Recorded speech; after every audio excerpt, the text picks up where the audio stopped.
Praise the Lord. இன்றைய வசனங்கள்: கர்த்தர் நம்மை நினைத்திருக்கிறார், அவர் ஆசீர்வதிப்பார். அவர் இஸ்ரவேல் குடும்பத்தாரை ஆசீர்வதிப்பார், அவர் ஆரோன் குடும்பத்தாரை ஆசீர்வதிப்பார். கர்த்தருக்கு பயப்படுகிற பெரியோரையும் சிறியோரையும் ஆசீர்வதிப்பார்.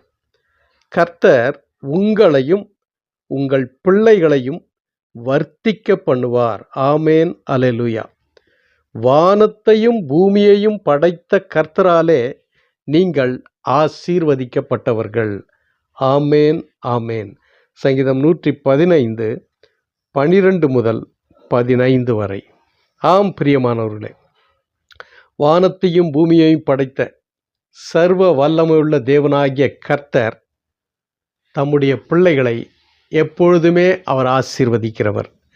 இஸ்ரவேலை ஆசீர்வதிக்கிறதே கர்த்தருக்கு பிரியம் என்று வேதம் சொல்லுகிறது.